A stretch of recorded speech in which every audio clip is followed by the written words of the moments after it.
दोस्तों जय हिंद जय भारत। मैं मदन लाल आज़ाद, संस्थापक संयोजक ठगी पीड़ित जमाकर्ता परिवार और all India bike board taxi union, आज 8 अक्टूबर 2023 को आपके समक्ष प्रस्तुत हूँ राजधानी दिल्ली से एक विशेष सूचना आप सबको उपलब्ध कराने के लिए। पूरा वीडियो ध्यान से सुन लेंगे, साथ ही छोटा वीडियो होगा, ज़्यादा बातें नहीं है कहने को आज मेरे पास। लेकिन जिन साथियों ने अभी तक हमारे YouTube चैनल को भी सब्सक्राइब नहीं किया है वो इसे सब्सक्राइब ज़रूर कर लें। मेरे इस वीडियो संदेश को शेयर कर दें, लाइक कर दें, कमेंट भी ज़रूर कर दें, क्योंकि साथियों आपकी उदासीनता और लापरवाही के कारण हम 42 करोड़ होते हुए भी पर्याप्त संख्या बल जुटा नहीं पा रहे, जिस कारण से बार बार जो हमारा अंतिम लक्ष्य है मिशन भुगतान, उसको प्राप्त करने में विफल हो जा रहे हैं। सरकारें आश्वासन देती हैं, कानून बनते हैं, बहुत से राज्यों में भुगतान के पटल भी स्थापित हुए हैं, आवेदन भी लिए जा रहे हैं, लेकिन जो समस्या की मूल जड़ है भुगतान, वो अभी तक बहुतायत में कहीं भी शुरू नहीं हो रहा। केवल छोटे मोटे टुकड़े फेंककर हमारे संगठन और एकता को तोड़ने का कुत्सित षड्यंत्र सरकारें और ठग दोनों मिलकर रच रहे हैं। यदि आप चाहते हैं कि ये षड्यंत्र सरकार का और ठगों का विफल हो, आप सबका भुगतान मिले, वो भी आपकी जमा राशि का 2 से 3 गुना आपके जिला कलेक्टर के माध्यम से मिले, 180 दिन में मिले, सरलता से मिले, बिना किसी वकील की सहायता के मिले, तो आप सबको जुड़ना होगा। मैंने कल विस्तार से योग विधि पर, जोड़ पर चर्चा की थी। कल का वीडियो आप सुन लेंगे मेरा, जिन्होंने नहीं सुना है तो आपकी समझ में पूरी बात आ जाएगी कि योग का, जोड़ का क्या महत्व है। और वैसे भी कलयुग में संघ को ही शक्ति बताया गया है। अगर आप संगठित नहीं होंगे,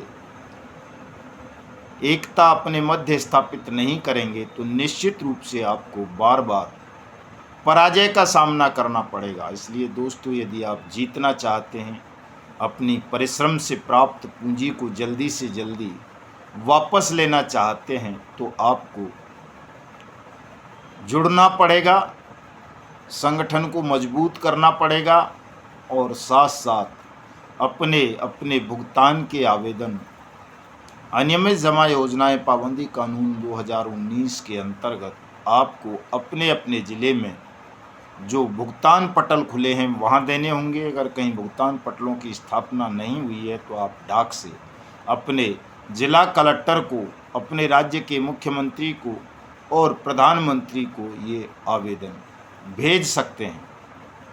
लेकिन भेजो ज़रूर दोस्तों, चूँकि नहीं भेजोगे तो ये बेरहम सरकार आपकी पीड़ा पर ध्यान नहीं देगी। 5 राज्यों में चुनावों की घोषणा हो चुकी है, आचार संहिता लगने वाली है। हमारे कुछ साथी इसे लेकर बहुत व्यथित हैं कि साहब वो आचार संहिता लग जाएगी, अब तक कुछ नहीं हुआ तो आगे क्या होगा। ऐसे साथियों को मैं बताना चाहता हूं कि दोस्तों, ये जो वाट्स एक्ट 2019 है, ये परमानेंट एक्ट है, कोई टेम्परेरी एक्ट नहीं है जिसका किसी आचार संहिता से कोई लेना देना हो कि इसका उद्घाटन होना है या शिलान्यास होना है। ये एक्ट बन चुका है, देश में लागू होने की अधिसूचनाएं जारी हो चुकी हैं, तमाम राज्य अंडरटेकिंग दे चुके हैं। तो चाहे आचार संहिता लगे, चाहे कोई सरकार किसी राज्य में हो या न हो चुनी हुई, उसका इस एक्ट के ऊपर कोई दुष्प्रभाव नहीं पड़ेगा। ये एक्ट परमानेंट एक्ट है। आप कभी भी इस एक्ट के अंतर्गत नियुक्त सक्षम अधिकारियों के यहाँ अपने आवेदन देकर अपने भुगतान का दावा प्रस्तुत कर सकते हैं, अपना भुगतान प्राप्त कर सकते हैं। दोस्तों, जिन 5 राज्यों में चुनाव हैं, राजस्थान, मध्य प्रदेश, छत्तीसगढ़, तेलंगाना और मणिपुर,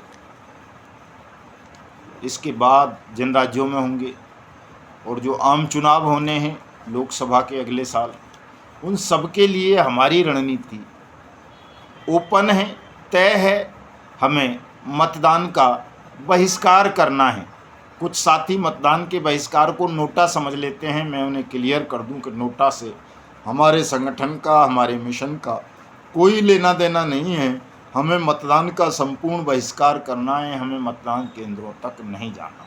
कई लोग कहते हैं इससे बीजेपी हार जाएगी, कांग्रेस जीत जाएगी। कई कहते हैं कि इससे कांग्रेस जीत जाएगी, बीजेपी हार जाएगी, कोई आम आदमी पार्टी हार जाएगी, सपा जीत जाएगी, बसपा हार जाएगी, कम्युनिस्ट जीत जाएंगे, जनता दल जीत जाएगा, सब यह हो जाएगा, वो हो जाएगा। दोस्तों, मैं साफ साफ बता दूं आपको कि हमारा किसी की जीत और हार से कोई सरोकार नहीं है। कोई भी जीते, कोई भी हारे, हमारा मतदान के बहिष्कार से आशय इतना सा है कि हम ये देखना चाहते हैं कि क्या वास्तव में आपके मन में अपनी परिश्रम से प्राप्त पूंजी को वापस पाने की कोई ललक है, कोई पीड़ा है।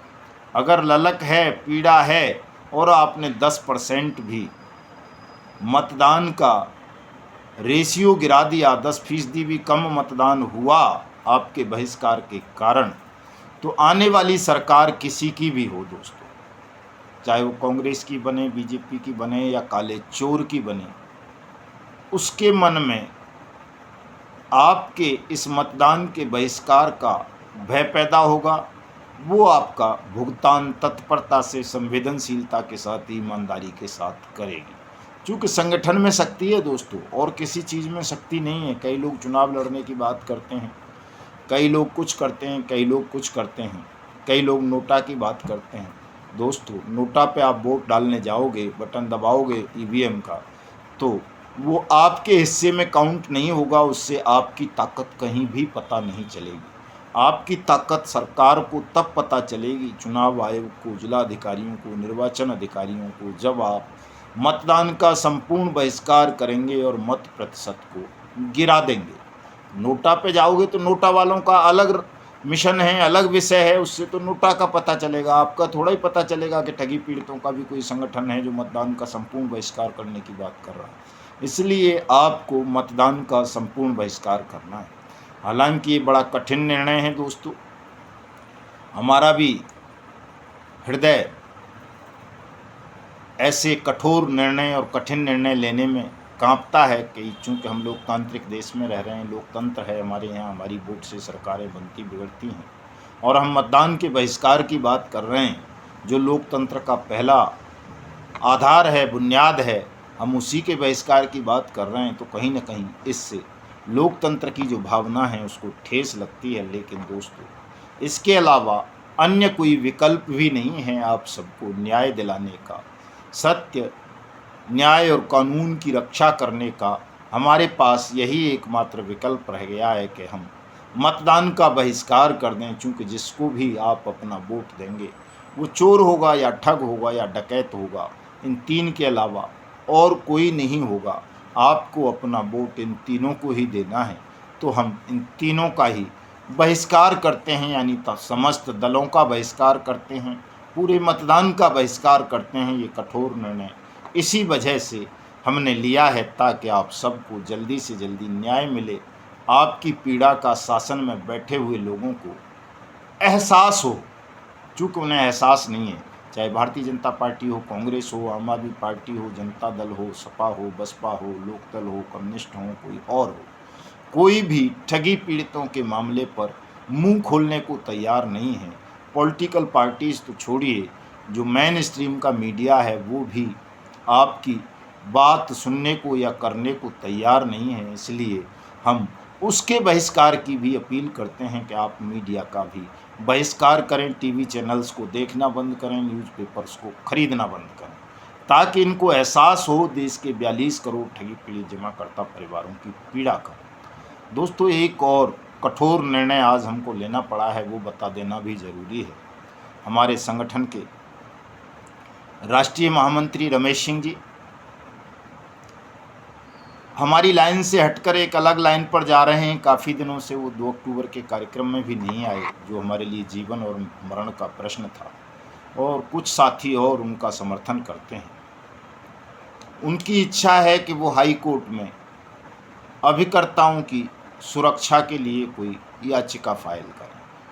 हम रोजाना सुप्रीम कोर्ट और हाई कोर्ट के तमाम फैसलों की निंदा करते हैं, आलोचना करते हैं कि चूँकि हजारों आदेश धूल फांक रहे हैं सुप्रीम कोर्ट के और हाई कोर्ट के, चाहे उस सहारा मामला हो, PACL वाला हो, टोगो वाला हो, GCA वाला हो, कल्पतरु वाला हो, करम भूमि वाला हो, साईं प्रसाद वाला हो, समृद्धा वाला हो, रोज वैली वाला हो, पिनकॉन वाला हो, किसी भी ठगी प्रकरण को लेकर जितने भी फैसले सुप्रीम कोर्ट या हाई कोर्ट्स के आए भुगतान को लेकर खास तौर से, वो सब आज तक धूल फांक रहे हैं। कोई भी फैसला लागू नहीं किया गया। न सुप्रीम कोर्ट और हाई कोर्ट ने अपने फैसलों के आलोक पर संज्ञान लेते हुए किसी सरकारी एजेंसी या ठग कंपनी के खिलाफ या लिक्विडेटर के खिलाफ, NCLT के खिलाफ, SEBI के खिलाफ या किसी सेक्रेटरी के खिलाफ, किसी DM के खिलाफ आज तक कोई कंटेम्प्ट ऑफ कोर्ट अवमानना की कार्रवाई करते हुए उनको दंडित नहीं किया। हमारा भुगतान आज भी लंबित है। हम सुप्रीम कोर्ट गए थे इस विषय को लेकर। सुप्रीम कोर्ट ने साफ साफ कहा कि आप कार्यपालिका से संपर्क करें। एक्ट बन चुका है, कार्यपालिका कह चुकी है कंप्लायंस के लिए, तो कार्यपालिका ही इसको क्रियान्वित करेगी, वही आपका भुगतान करेगी। दोस्तों, इसके बाद कोई रास्ता बचता नहीं है। बाइक बोट के मामले को लेकर हम हाई कोर्ट दिल्ली में आज भी लड़ रहे हैं। हमारे साथी टोगो रिटेल मार्केटिंग के इलाहाबाद हाई कोर्ट गए थे सुरक्षा मांगने, एजेंट साथी को। इलाहाबाद हाई कोर्ट ने वो रिट खारिज कर दी थी, कह दिया था कोई सुरक्षा नहीं दी जा सकती। छत्तीसगढ़ के हाई कोर्ट ने एक मामले पर एक रिट को एक्सेप्ट करते हुए एक आदेश दिया था, लेकिन वो अपूर्ण आदेश है। उसको आधार बनाकर यदि कोई एजेंट ये समझता है कि मैं सुरक्षा प्राप्त कर लूँगा, बच जाऊँगा, तो वो बहुत बड़ी गलतफहमी का शिकार है। ऐसा कभी नहीं हो सकता। छत्तीसगढ़ के उस हाई कोर्ट के आदेश आने के बाद भी हजारों मुकदमे एजेंट्स के खिलाफ दर्ज हुए हैं। हजारों एजेंट्स आज भी जेल में हैं। वो एक स्पेसिफिक ऑर्डर है, जनरल ऑर्डर नहीं था कि किसी भी एजेंट के खिलाफ कोई कार्रवाई नहीं होगी। SOG राजस्थान ने एक आदेश पारित किया था, उसके बावजूद राजस्थान में भी एजेंट्स के खिलाफ मुकदमे दर्ज होते हैं। तो दोस्तों, इस गलतफहमी का शिकार बनकर रमेश सिंह जी और उनके साथ कुछ और लोग हाई कोर्ट में रिट फाइल करने की बात कर रहे हैं, और हमने अब हाई कोर्ट से, सुप्रीम कोर्ट से सुरक्षा नहीं मांगनी है, ये निर्णय ले लिया है। चूँकि जैसे ही आप सुरक्षा की बात करते हो तो सरकार भी, कोर्ट भी, पुलिस भी आपको डरा हुआ व्यक्ति समझ लेती है, और डरे हुए व्यक्ति का तो दोस्तों शोषण होता है, उत्पीड़न होता है। कोई उसका कल्याण नहीं करता, कोई उसे भय से मुक्ति प्रदान नहीं करता। भय से मुक्ति आपको तभी मिलेगी जब देश के आपके तमाम निवेशकों का भुगतान हो जाएगा। और हमारी लड़ाई भी भुगतान की है कि हम सबका भुगतान सुनिश्चित करवा देना चाहते हैं, सबका भुगतान करवा देना चाहते हैं, ताकि निवेशक और एजेंट, सीनियर और जूनियर का झगड़ा हमेशा हमेशा के लिए ख़त्म हो जाए। इस हमारी बात उनकी समझ में नहीं आई, रमेश जी की में और उनके कुछ साथियों की में अब भी नहीं आ रही है, तो इसलिए हमने उनसे इस्तीफ़ा मांग लिया है। ठगी पीड़ित जमाकर्ता परिवार से बड़ा कटु निर्णय था, गंभीर किस्म का मामला था, बहुत चोट लगी है। उन्होंने बड़ा सहयोग किया है संगठन को खड़ा करने में, लेकिन आज वो नहीं अपनी उस हट को छोड़ना चाहते तो कोई बात नहीं, उन्होंने अपना इस्तीफ़ा प्रेम पूर्वक दे दिया है। और अब रमेश सिंह का हमारे संगठन ठगी पीड़ित जमाकर्ता परिवार से कोई संबंध नहीं रहा है। दुखद निर्णय है उनका भी, हमारा भी, लेकिन इस निर्णय के अलावा अन्य कोई विकल्प हमारे समक्ष भी नहीं था। प्रतिदिन हम सुरक्षा पर कुछ और बोलते हैं, वो कुछ और बोलते हैं अपने वीडियो में, तो इससे एक भ्रम की स्थिति उत्पन्न हो रही थी। तो उस भ्रम को ख़त्म करने के लिए मुझे ये कठोर निर्णय लेना पड़ा है। इससे किसी साथी को अन्यथा लेने की आवश्यकता नहीं है, हृदय पर लेने की आवश्यकता नहीं है। जो हमारा वचन था, बद्धता है आपके प्रति कि हम सबका भुगतान सुनिश्चित कराएंगे और प्रत्येक निर्दोष व्यक्ति को सुरक्षा भी प्रदान करेंगे, चाहे वो कोई एजेंट हो या एडवाइज़र हो। यदि आपने किसी का पैसा लेकर अपनी कंपनी या क्रेडिट कोऑपरेटिव सोसाइटी में जमा नहीं किया है, खुद खा गए दोस्तों, तो हम आपकी कोई मदद नहीं करेंगे। पहले भी मैंने कहा है, आज भी कहता हूँ, लेकिन यदि आपने किसी निवेशक का पैसा लेकर कंपनी या सोसाइटी में जमा किया है, उसके बावजूद आपका कहीं उत्पीड़न होगा, कहीं शोषण होगा, तो हम आपके साथ खड़े हैं। आपको सुरक्षा भी दिलाएंगे, सम्मान भी दिलाएंगे, आपका भुगतान भी दिलाएंगे, आपका पारिश्रमिक भी दिलाएंगे। ये हमारी वचनबद्धता आपके प्रति आज भी है, कल भी रहेगी, हमेशा रहेगी। तो मैं तमाम साथियों से पुनः अनुरोध करूंगा, चूँकि साथियों अब संगठन को नए सिरे से पुनर्गठित करना पड़ेगा और प्रत्येक ज़िले में कम से कम 1,000 साथी हमें जोड़ने पड़ेंगे, ताकि एक बड़ा संख्या बल पैदा करके हम इस देश के बेईमान सिस्टम को झुका सकें। अनियमित जमा योजनाएं पाबंदी कानून 2019 को क्रियान्वित करके आप सबकी परिश्रम से प्राप्त पूंजी को, आपकी जमा राशि को आपको 2 से 3 गुना 180 दिन में वापस दिला सकें। दोस्तों, हमारा यही आह्वान है आपके साथ। जय हिंद, जय भारत।